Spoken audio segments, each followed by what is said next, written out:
Hello everyone, welcome channel learn with ease. आज हम solve करेंगे पार्टनरशिप फंडामेंटल्स का क्वेश्चन नंबर 28। आप सब जिन्होंने अभी अभी क्लास 12 में एंटर किया है, टीएस ग्रेवाल की न्यू एडिशन की बुक खरीद ली है, टीएस ग्रेवाल 2025, तो उनके लिए ये इंपॉर्टेंट इंफॉर्मेशन है कि ऑलरेडी सभी क्वेश्चंस अपलोडेड है। सिर्फ और सिर्फ 2024 से 2025 में जो नए क्वेश्चंस ऐड किए गए हैं वो मैं आपके लिए फटाफट अपलोड कर रही हूं। और जो क्वेश्चंस चेंज नहीं हुए हैं वो एज इट इज आपके क्वेश्चंस 2025 में इंक्लूड किए गए हैं, लेकिन उनका सीरियल नंबर सिर्फ चेंज हुआ है। तो जिसे मैं बहुत ही जल्दी अपडेट कर दूंगी आपके लिए, ताकि आपके लिए कन्वीनियंट हो जाए क्वेश्चन को ढूंढना, फाइंड करना, सर्च करना, लोकेट करना। तो आपको क्या करना है? आपको सिर्फ मेरे साथ पेशेंस रखना है, सीखते रहना है, समझते रहना है, ताकि आपका ये कॉन्सेप्ट स्ट्रांग हो जाए। तो क्वेश्चन नंबर 28 में आपको क्या करना है? सीखने के लिए मेरे साथ एंड तक बने रहना। ऑनलाइन क्लासेस के लिए आप मुझे स्क्रीन पर दिए गए नंबर पर व्हाट्सएप कर सकते हो अपना नाम और क्लास। और अगर आप सॉल्यूशन ढूंढ रहे हो टीएस ग्रेवाल और डी के गोयल न्यू एडिशन बुक के, तो चैनल की प्लेलिस्ट को क्लिक करो, आपको सभी सॉल्यूशन अपलोडेड मिलेंगे। कम्युनिटी सेक्शन में एमसीक्यूज मिलेंगे क्विज की फॉर्मेट में, और एमसीक्यूज के सॉल्यूशंस है शॉर्ट्स में। तो बहुत कुछ है चैनल पर, विजिट द चैनल। अच्छा लगे तो शेयर और सब्सक्राइब जरूर करना। क्वेश्चन में दिया है कि विनोद और मोहन दो पार्टनर है, प्रॉफिट शेयरिंग रेशियो 4:3 है। ड्यूरिंग द ईयर जो इनकी कैपिटल है उस पर इंटरेस्ट कितना बनेगा 6% पर एनम के हिसाब से, यह आपको बताना है। कौन सा साल? वो साल जो 31 मार्च 2025 को खत्म होता है। तो बैलेंस शीट आपके पास 31 मार्च 2025 की ही है। इन दोनों की ड्राइंग्स आपको दी है। ड्यूरिंग द ईयर प्रॉफिट हमें कितना हुआ? 64,000, ये भी आपको दिया है। तो कैलकुलेट कैसे करें?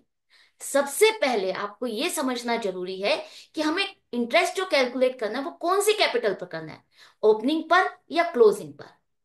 आपको इंटरेस्ट ऑन कैपिटल कैलकुलेट करना है ओपनिंग पर। जब भी इंटरेस्ट ऑन कैपिटल कैलकुलेट किया जाएगा वो ओपनिंग कैपिटल पर कैलकुलेट किया जाएगा, अनलेस कोई और कैपिटल एडिशन या विड्रॉल नहीं हुई है। अगर एडिशन और विड्रॉल हुआ है तो आपको टाइम पीरियड के अकॉर्डिंग उस पर इंटरेस्ट कैलकुलेट करना है।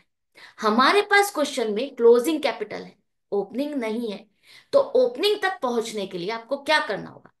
तो सबसे पहले ये समझो कि हम ओपनिंग कैपिटल जो हमारे पास होती है उसमें हम क्या प्लस और माइनस करते हैं। अगर हमारा जो प्रॉफिट है वो पार्टनर्स में डिस्ट्रीब्यूट होता है, उनकी कैपिटल में ही आप ऐड करते हो और उनकी ड्रॉइंग्स को आप लेस करते हो। During the year profit add और लेस करके ड्रॉइंग्स, आपके पास जो बैलेंस आता है वो क्लोजिंग बैलेंस आप बैलेंस शीट में ट्रांसफर करते हो, शो करते हो। तो ये जो आपके पास बैलेंस है वो इन दो एडजस्टमेंट्स के बाद है। तो अगर मुझे क्लोजिंग से ओपनिंग तक जाना है तो जो चीज मैंने लेस की है उसको वापस से ऐड करूंगी, और जो ऐड की थी उसको वापस से लेस करूंगी। तो यहां पर 1,60,000 विनोद की कैपिटल है और मोहन की 80,000 है। इसमें इनकी ड्राइंग्स आपकी जो 20,000 और 12,000 जो कि आपने लेस की थी, हम इसको वापस से क्या कर देते हैं? ऐड कर देते हैं। तो 20,000 और 12,000 हमने ऐड किया तो बैलेंस आ गया 1,80,000 और 92,000। अब बात आ जाती है प्रॉफिट की।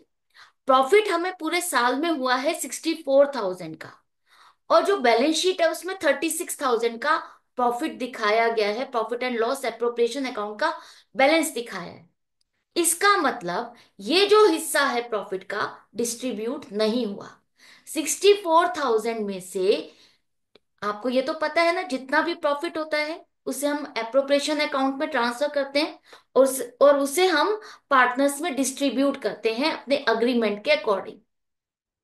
तो अगर आपने 64,000 में से 36,000 को नहीं डिस्ट्रीब्यूट किया और as it is balance sheet में इसको शो कर रहे हो, तो इसका मतलब बाकी का बैलेंस हम डिस्ट्रीब्यूट कर चुके हैं।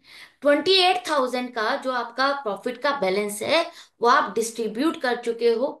अब आप सोच रहे होगे कि वो डिस्ट्रीब्यूट हमने हो सकता है सैलरी के फॉर्म में दिया हो, कमीशन के फॉर्म में दिया हो। तो वो ये भी तो हो सकता है, बिल्कुल हो सकता है। लेकिन जब इंफॉर्मेशन उससे रिलेटेड नहीं है तो हम यही मान के चलेंगे कि ये जो 28,000 का प्रॉफिट है ये आपने प्रॉफिट शेयरिंग रेशियो के हिसाब से इन दोनों की कैपिटल में ऐड किया है।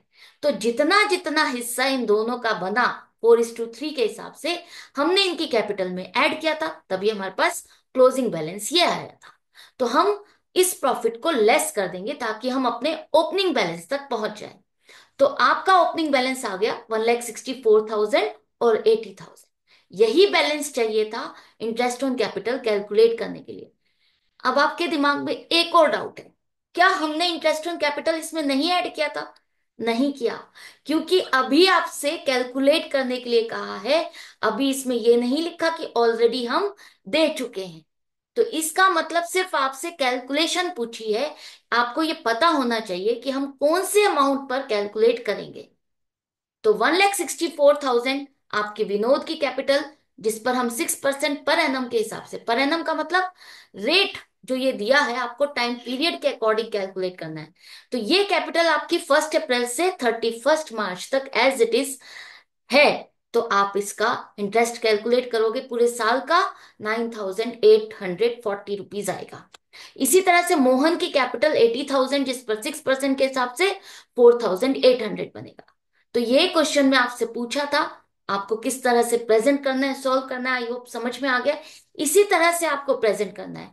ये जो मैंने दो वर्किंग नोट आपको ब्लू कलर के बॉक्स में बना के दिखाए हैं, ये आपको बनाने हैं क्वेश्चन के साथ जब भी आपके एग्जाम में आ जाते हैं। तो आपके लिए ये क्वेश्चन आई होप इजी हो गया होगा, समझ में आ गया होगा। डाउट या कंफ्यूजन रह जाती है तो कमेंट सेक्शन में लिख करके पूछ सकते हो। अदरवाइज सीखते रहो, समझते रहो और कनेक्टेड रहो। अच्छा लग रहा है तो लाइक का बटन प्रेस करना मत भूलना, और अपने फ्रेंड्स में भी शेयर करना ताकि उनकी प्रॉब्लम भी सॉल्व हो सके। मिलते हैं नेक्स्ट वीडियो में नेक्स्ट क्वेश्चन के साथ। Goodbye and take care.